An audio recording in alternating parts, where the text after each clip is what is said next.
नमस्कार।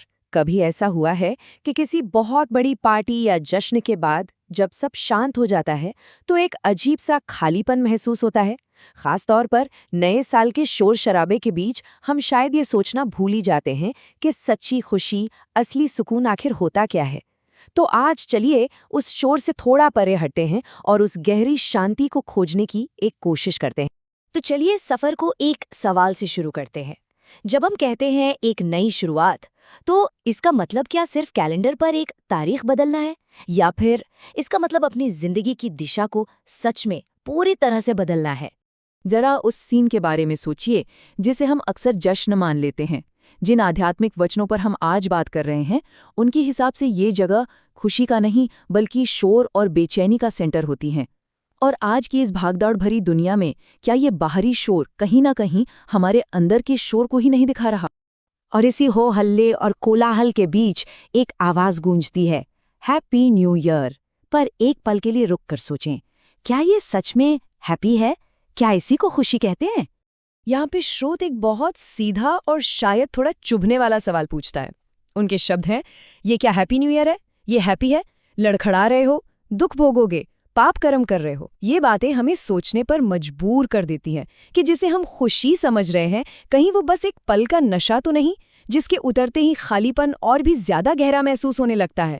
और यहीं से हमारे आज के विश्लेषण का असली आइडिया शुरू होता है। श्रोत के मुताबिक हमारी जिंदगी में हम हमेशा दो रास्तों के मोड़ पर खड़े होते हैं। एक रास्ता है मानवीय, मतलब सेल्फ कंट्रोल का, अनुशासन का, और दूसरा रास्ता जिसे राक्षसी कहा गया है, यानी वो रास्ता जो सिर्फ हमारी इच्छाओं और बर्बादी की तरफ लेकर जाता है। जैसा कि यहाँ साफ दिख रहा है, ये फर्क बहुत गहरा है। एक तरफ है आत्मसंयम, अनुशासन और दूसरों के लिए अच्छा सोचना, और दूसरी तरफ है बेकाबू इच्छाएं और नशा। पर यह सिर्फ आदतों की एक लिस्ट नहीं है, ये एक बुनियादी चॉइस है कि हम खुद को बना रहे हैं या धीरे धीरे तोड़ रहे हैं। आज की दुनिया में जहाँ ध्यान भटकाने वाली हजारों चीजें हैं, एक रास्ता हमें मन की शांति की तरफ ले जाता है और दूसरा हमें और भी गहरे शोर में धकेल देता है। ये बात इस फर्क को और भी साफ कर देती है। मतलब जो एक के लिए अपनी आत्मा को नष्ट करने जैसा है, वो दूसरे का स्वभाव है। असली सवाल तो ये है कि हमारे रोज के छोटे छोटे फैसले हमें किस स्वभाव की ओर ले जा रहे हैं।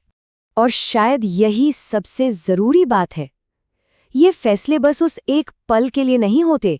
हमारा हर छोटा चुनाव एक रास्ते पर रखे गए एक कदम जैसा है, और हर कदम के साथ हम एक खास मंजिल की तरफ बढ़ रहे हैं, चाहे हमें इसका एहसास हो या ना हो।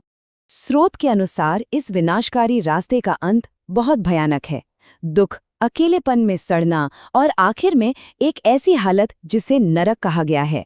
शब्द बहुत कठोर हैं। जब पड़े रहोगे ना, तो कोई प्यार से पानी भी देना नहीं चाहेगा। ये एक दुखद तस्वीर है, अपने सच्चे स्वरूप से दूर हो जाने की और बिल्कुल अकेले रह जाने की। तो अगर ये सब खुशी नहीं है, तो फिर असली खुशी, असली आनंद कहाँ मिलता है? चलिए अब इस सवाल का जवाब ढूंढते हैं और समाधान की ओर बढ़ते हैं।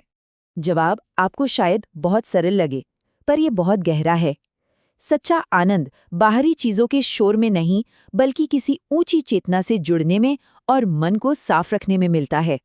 मतलब खुशी का पीछा बाहर की दुनिया में करने के बजाय उसे अपने अंदर खोजना होगा। तो ठीक है, इस नई शुरुआत को हकीकत में कैसे बदला जाए? यहीं पर संकल्प का आइडिया हमारे सामने आता है। देखिए, संकल्प सिर्फ नए साल का कोई रेजोल्यूशन नहीं है जो कुछ ही दिनों में हम भूल जाते हैं या तोड़ देते हैं। नहीं, ये एक गहरा आत्मा से लिया गया फैसला है। ये खुद से ये कहना है, बस अब और नहीं, आज से मैं एक नया, एक होश से भरा हुआ जीवन शुरू करूंगा। और ये संकल्प किन चीजों पर होना चाहिए? स्रोत यहाँ बिल्कुल साफ है। वो सारे काम जो हमें अंदर से तोड़ते हैं, जैसे नशा, हिंसा, धोखा। ये संकल्प उन रास्तों को हमेशा के लिए छोड़ने का है जो हमें अंधेरे की ओर ले जाते हैं, ताकि जिंदगी में रोशनी के लिए जगह बन सके। लेकिन बात सिर्फ गलत आदतें छोड़ने पर खत्म नहीं होती, क्योंकि जब हम कुछ छोड़ते हैं तो एक खालीपन बनता है। उस खालीपन को किसी अच्छी, किसी पॉजिटिव चीज से भरना भी उतना ही जरूरी है। तो हम क्या शुरू करें? स्रोत कुछ रास्ते सुझाता है जो हमारी आत्मा को ताकत देते हैं, जैसे किसी दिव्य नाम का जाप करना ताकि मन एक जगह टिक सके, दान और सेवा के काम करना ताकि हमारे अंदर करुणा जागे, गुस्से पर काबू पाने की एक सचेत कोशिश करना और अपने मन को हमेशा अच्छाई की ओर मोड़ना, यही है मानवीय मार्ग बनाने का तरीका।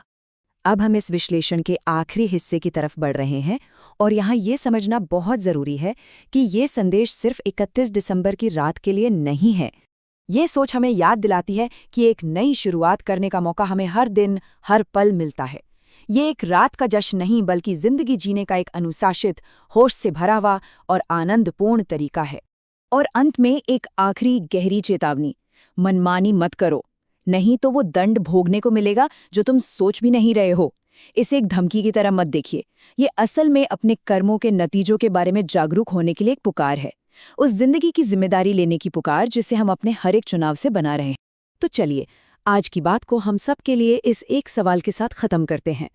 पूरी ईमानदारी से अपनी जिंदगी में झांककर खुद से पूछें, वो कौन सी एक आदत है, वो कौन सा एक विचार है जिसे छोड़ने का संकल्प आपको ज्यादा शांति, ज्यादा सुकून और सच्चे आनंद के रास्ते पर ले जा सकता है। इसका जवाब शायद आपकी जिंदगी में सब कुछ बदल दे। इस पर विचार जरूर कीजिएगा।